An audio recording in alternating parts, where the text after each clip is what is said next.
Let us all examine ourselves. Let us take the Supreme Court confirmation test to see whether anyone claiming to be like Christ could pass. Would you? Could you confirm Jesus Christ as judge of the highest court in the land? Many are probably answering wholeheartedly yes. Sadly, in reality, based on the way multiple millions live their wretched lives, the answer is absolutely no. That's right. No is the answer, especially for those politicians, actors, and news media commentators who are constantly on the airways claiming they know what Christ would say, think, and do. Let us begin the confirmation challenge. Picture Jesus Christ being commanded to attend the Supreme Court hearings. Book banner picture displays on the hot seat those who must come before this confirmation committee. Christ, the Creator, is once again placed on display, being judged by his own creation to become a judge by vote. Imagine the Almighty Creator God being voted on by his very creation, whom have transformed themselves into a warped, ungodly people. Previous judgments, records, and past statements are commonly used for or against confirmation of judgeship. The entire biblical record is hereby used against the Almighty. Now, a panel of worldly elected officials and career politicians commence the questioning of Christ. Note to the reader, questions are asked by our imaginary American senator playing the role of a prominent government official. This pretend servant of the people is characterized as a disrespectful, arrogant senator. DAS. Also note, the reading of the Eternal's Word is done by our government employee, characterized as the God-fearing foreman, GFF. Now, the DSS speaks, disrespectful, arrogant senator, Jesus the Christ. In light of a woman's choice, choosing what she does with her own body, did you not say in your word, and I quote, the God-fearing foreman speaks. Verse 22, wives, submit to your own husbands, as to the Lord. New International Version. Another version reads, verse 22, wives, be in subjection unto your own husbands, as to the Lord. Ephesians chapter 5, verse 22, American Standard Version. The disrespectful, arrogant senator speaks. Jesus, is that your testimony here today? Speak up, Jesus. What say you to this honorable panel trying to make sense out of your past judgments? What is your defense? Here's another God-breathed quote. The God-fearing foreman speaks. Verse 4, the wife's body does not belong to her. 1 Corinthians chapter 7, verse 4, New International Version. Now the DAS speaks. But now, I believe another version gives the real sentiment of your rulings. The God-fearing foreman speaks. Verse 4, the wife does not have authority over her own body, but the husband does. 1 Corinthians chapter 7, verse 4, New King James Version. The DAS speaks. By this, are you saying a woman cannot do what she wants with her own body? She does not have that choice above her husband? Moreover, she must obey her husband and do what he says? Do you seriously, sincerely believe this? Now, Jesus, I have here your testament in my hands. Would you care to read some of the statements you have made, rulings and judgments you have handed down for the entire creation to obey? The God-fearing foreman speaks. Verse 16, Your desire will be for your husband, and he will rule over you. Genesis chapter 3, verse 16, New International Version. Verse continues, verse 16, the woman, he said, I will greatly increase your pains in childbearing. With pain you will give birth to children.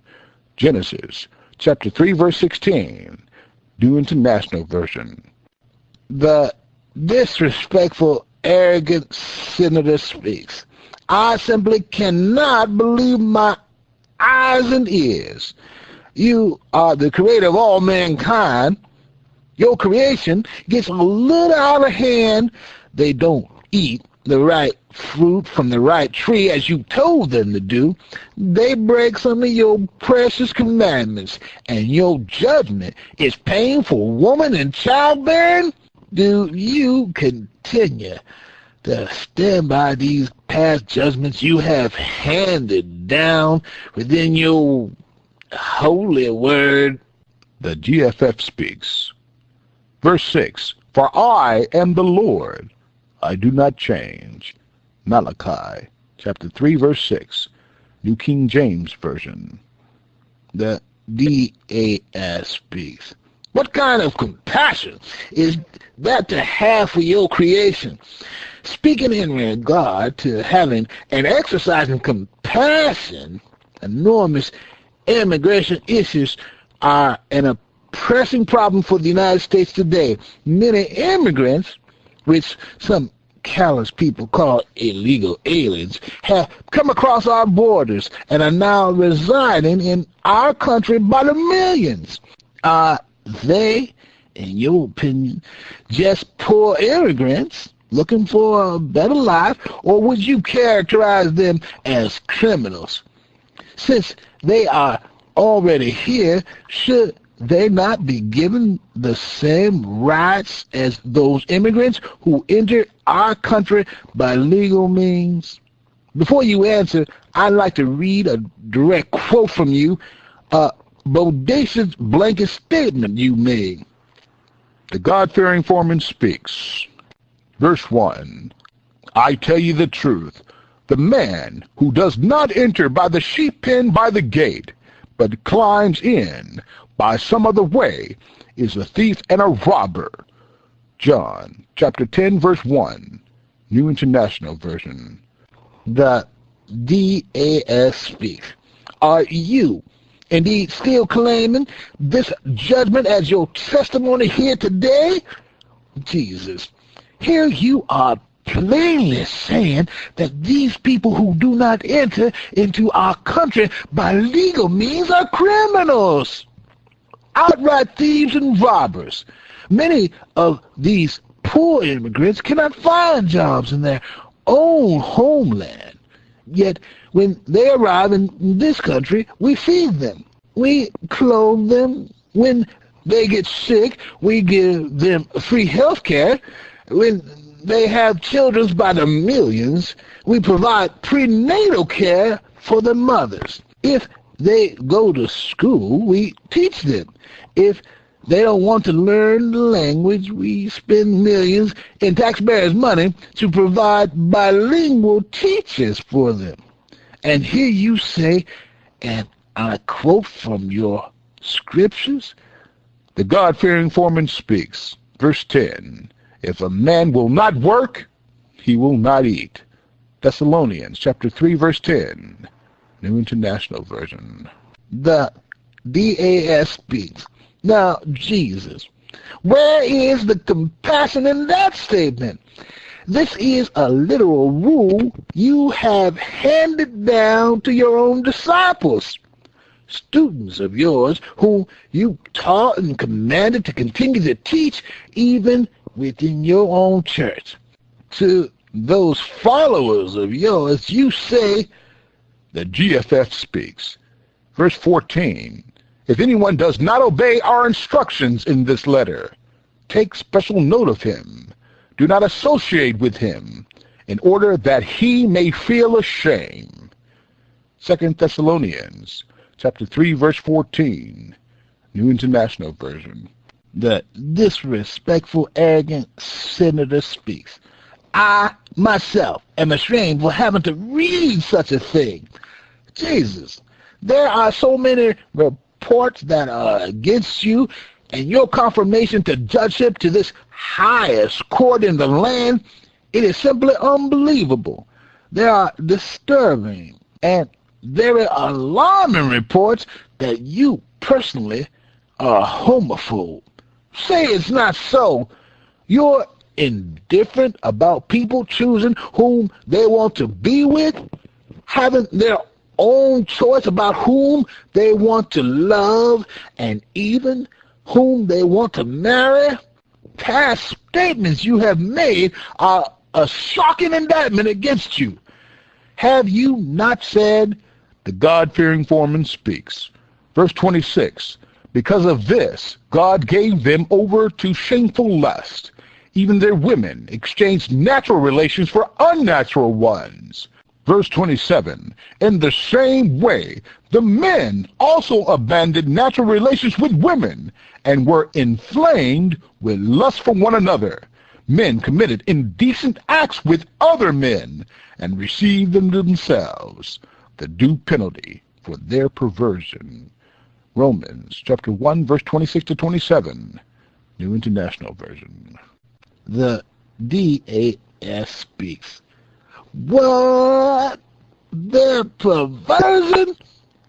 Is this what you call the free choices of men and women today?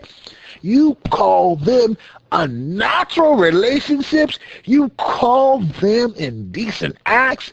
You say God gave them over to shameful lust? Is this the testimony you are giving this elected, distinguished body today? You continue in your very hostile, homophobic rampage. The GFF speaks. Verse 28, furthermore, since they did not think it worthwhile to retain the knowledge of God, he gave them over to a depraved mind to do what ought not to be done. Verse 29, they have become filled with every kind of wickedness, evil, greed, and depravity. They are full of envy, murder, strife, deceit, and malice. They are gossips. Verse 30, slanderers, God-haters, insolent, ignorant, and boastful. They invent ways of doing evil. They disobey their parents. Verse 31, they are senseless, faithless, heartless, ruthless. Verse 32, although they know God's righteous decree that those who do such things deserve death, they not only continue to do these very things, but also approve of those who practice them. Romans chapter 1, verse 28 to 32, New International Version. The DAS speaks. What a pessimistic mindset you have for the good of mankind. Let me get this straight. Your condemnation of those who do these common things, committing these so-called sinful acts, in your mind, do they deserve death? I gather that means you believe in capital punishment. You believe those who commit crimes against your law, your way of life, should be put to death? You claim everyone on the earth belongs to you. The God-fearing foreman speaks. Verse 4, behold, all souls are mine. The soul of the Father, as well as the soul of the Son, is mine. The soul who sins shall die. Ezekiel chapter 18, verse 4, New King James Version. The disrespectful, arrogant senator speaks. I am speechless, and I have no further questions for this so-called candidate. Furthermore, I move, based on the evidence, past judgments, and testimonies of this nominee, that he be denied confirmation and immediately removed from this most distinguished and honorable assembly, I vote in favor to eliminate prayers in all schools and public places throughout all the cities and states within this country to this self-proclaimed righteous leader of the people. These hearings are hereby adjourned. Rest. Meditate and reflect. 27 Salah. Think on this.